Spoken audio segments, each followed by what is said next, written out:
Merci de prendre le rendez-vous de l'information sur la chaîne du développement. Voici les grandes lignes de cette édition. Le port de Cotonou pourrait avoir une meilleure rentabilité si des ports secs étaient construits. Dans cette édition, nous parlerons des avantages des ports secs pour l'économie. Le commerce des appareils électroménagers et accessoires aux abords des routes est une activité rentable pour les commerçants. L'accessibilité des prix est un facteur qui attire les consommateurs. Le Bénin est le berceau du vaudou, dit-on, que représente cette religion pour les Béninois à la veille de la célébration de la fête du vaudou. Vous suivrez une Vox Populi réalisée à cet effet. Bonsoir à tous. Pour une productivité et un meilleur rendement du port autonome de Cotonou, construire des ports secs au Bénin devient nécessaire pour un développement durable. Tant la construction et l'exploitation des ports secs seront bénéfiques pour l'économie nationale, mieux elles permettraient de réduire les dégâts occasionnés par les véhicules poids lourds dans l'enceinte du port autonome de Cotonou. Igor Ayosso et Dorcas Tito nous en parlent dans ce reportage. La construction et la mise en exploitation des ports secs au Bénin visent à réduire le séjour des conteneurs et de marchandises au port de Cotonou. Ils permettent également d'améliorer les rendements des manutentions ainsi que la capacité des installations portuaires. Les ports secs sont le prolongement des ports en eau profonde ou des ports maritimes. Simplifions la chose. Parce que les ports secs, il n'y a pas d'accès pour qu'un navire puisse aller là-bas. Donc, c'est des terre-pleins que l'on organise, c'est-à-dire que des surfaces et que l'on met à plat pour permettre à ce qu'on achemine des marchandises, notamment des conteneurs sur ces surfaces-là. Par exemple, nous avons des ports secs à Tori, à Alada, à Parakou. Regardez les pays de l'Interland. Au lieu de venir jusqu'à Cotonou prendre leurs marchandises, puisqu'il n'y a pas de place, le port autonome de Cotonou étant engorgé, ces ports secs vont permettre, n'est-ce pas, à ces pays de l'Interland de venir à Parakou, juste ou à Alada, récupérer leurs marchandises, notamment les conteneurs, pour faire le transport soit par rail, soit par route, simplement pour aller dans leurs pays respectifs. Les ports secs apportent une bouffée d'oxygène pour les ports maritimes pratiquement au bord de l'asphyxie. Le port sec de Parakou est construit sur une superficie de près de 150 hectares. Il est financé à hauteur de plus de 20 milliards de francs CFA et a pour principal objectif de désengorger le port de Cotonou et de desservir les pays de l'Interland. C'est un véritable projet de développement comme les autres ports secs, qui va générer environ 1500 emplois directs et plus de 3000 emplois indirects. Face à l'accroissement du trafic dans l'enceinte portuaire, les ports secs sont la solution pour désengorger le port de Cotonou et faciliter les transactions. Le commerce des appareils électroménagers et accessoires aux abords des routes à Cotonou et environ attire de plus en plus les consommateurs. L'un des arguments qui motive cette ruée vers ces produits venus de l'étranger est l'accessibilité du prix d'achat selon certains clients. Bernold Djogbe et Ricardo Kwekou pour plus de précisions. La vente des appareils et accessoires venus des pays d'Europe au bord des artères et dans les boutiques se développe de plus en plus à Cotonou. À côté des appareils électroménagers, des postes, téléviseurs et radios, d'autres articles sont également mis en vente. Les vélos, on paye 15 000, 25 000, on sort ça à peine 8 000, 10 000. Et puis quand on vient ici, maintenant nous-mêmes on répare et puis on revend. On revend les vélos, il y a des vélos qu'on vend 40 000, 45 000. 50 jusqu'à 60 000, ça dépend de la qualité du vélo. Le processus de vente est simple. Le choix de l'article, une brève discussion et on met la main à la poche. Ici, la qualité et l'originalité constituent une priorité. Je suis venu faire un achat de béquilles. Pourquoi c'est ici que vous êtes venu acheter la béquille alors que pour des trucs comme ça, c'est à l'hôpital ou c'est dans les pharmacies adaptées et indiquées qu'on achète ça? C'est parce que j'ai vécu là la qualité et c'est encore moins cher par rapport à la pharmacie. À combien vous avez acheté cette béquille là par exemple? J'ai pris ça à 10 000. Et dans les boutiques, les pharmacies, c'est à combien? Bon, il y a des points, ils vont au-delà de 30 000, 45 000, 65 000, ça dépend. Mais est-ce que vous êtes sûr que cette béquille que vous avez achetée à 10 000 répond aux normes indiquées, pourra vraiment aider la personne qui veut utiliser ça? Oui, ça répond déjà, parce que c'est un accidenté et c'est temporairement. On vient de lui enlever le plâtre. Et dans quelques jours, il va encore laisser les béquilles. Il ne peut pas garder ça éternellement. Ce secteur, pourvoyeur d'emplois et de devises, est une porte de sortie pour certaines populations. On vend 10 vélos, 8 heures, 9 heures, on vend 6 vélos.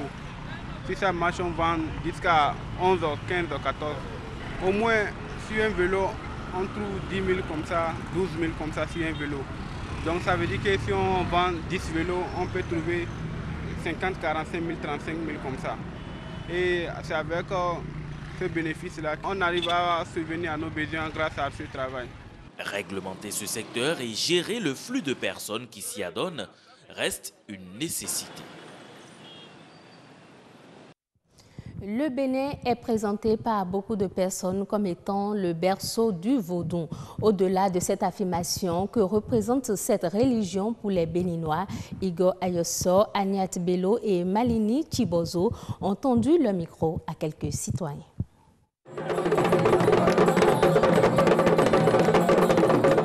L'Afrique étant le berceau de l'humanité, le Bénin est le berceau du vaudou. À l'origine, là, nos parents, ils ont des divinités, les Legba, les Hevioso, les Aido Wedo, les Sakpata, les Ogou. Et quand ils devaient pouvoir prédire des choses, ils vouaient leur culte à ces divinités-là. S'ils devaient avoir une bonne récolte, il y avait les dieux qui favorisaient la récolte. Pour moi, le vaudou représente un art très précieux parce que si vous avez un problème et vous avez vers le vaudou lui suggérer ce problème-là, si c'est réel, vous aurez satisfaction. C'est ce que mes ancêtres m'ont enseigné, mais je ne pratique pas le vaudou. Je pourrais dire que vaudou est mon ennemi, parce que comme je suis différent par rapport à lui, c'est-à-dire on est de différents chemins là, je pourrais dire qu'il est mon ennemi, comme moi je suis chrétien. Je ne peux pas dire que le vaudou, pour moi, c'est pas bon. Pour moi. Donc, actuellement, nous sommes sur l'évolution. Les choses changent. Donc, il faut que, pour moi, il faut que les Béninois laissent le vaudou et fassent face à la lumière. En ce qui me concerne personnellement, parce que j'ai entendu beaucoup de choses sur cette affaire de vaudou, que le vaudou c'est le berceau de Bénin, de l'humanité, quoi. En ce qui me concerne, le vaudou n'a jamais créé un pays pour que je puisse reconnaître que c'est le berceau de mon pays. Ça fait la première chose. La deuxième chose, pour moi, le vaudou, c'est les forces des ténèbres. Et je ne doute pas de l'existence du vaudou. Si je veux me prononcer sur le vaudou, je vais commencer par me prononcer sur le fait que les gens aient présenté le vaudou comme quelque chose qui n'a rien à voir avec Dieu et que ça a à voir avec Satan. Je ne sais pas d'où vient ça. Le vaudou, pour bien comprendre, c'est en langue un peu mina. Mille veaux volés doux. Mille veaux volés doux. Et un vaudou en langue mina. C'est tout. Donc c'est la totalité. Nous sommes différents.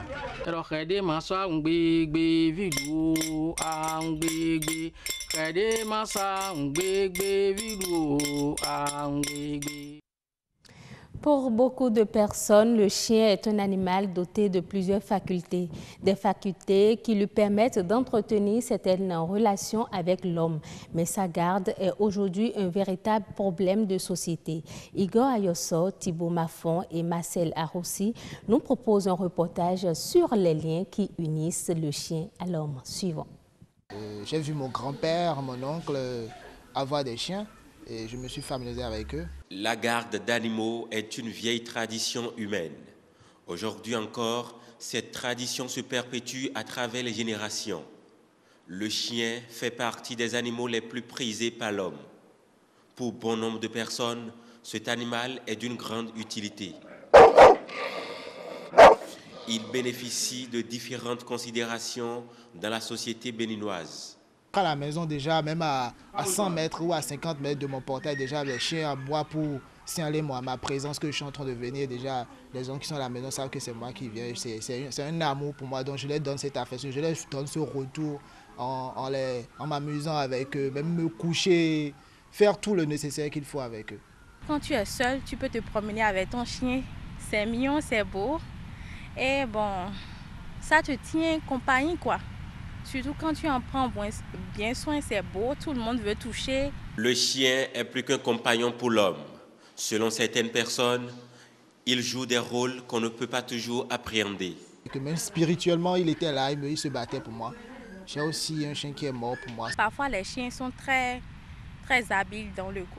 Ils sont très habiles, surtout pour détecter les esprits, des trucs du genre. Ils voient au-delà de ce que l'homme peut voir souvent. Garder un chien avec soi est alors une chose très importante. Cependant, avoir à sa garde un animal est une responsabilité. Il faut en prendre bien soin.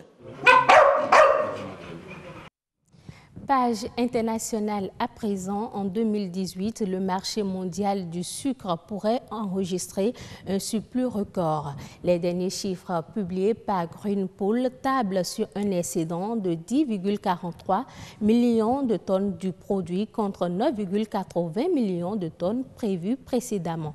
Pendant ce temps, la consommation mondiale devrait tourner autour de 181,9 millions de tonnes, soit une légère progression de 1,3%. L'endettement des gouvernements des principales économies d'Afrique a connu une évolution au terme du troisième trimestre de 2017. La plus forte progression est de 100,35% et a été relevée en Égypte. Le pays des pharaons est suivi par le Ghana où cet indicateur était de 11,15%. Au total, la dette mondiale a atteint le niveau record de 230 milliards de dollars au terme du troisième trimestre 2017. Ce sera tout pour cette édition. Merci de votre fidélité. À bientôt.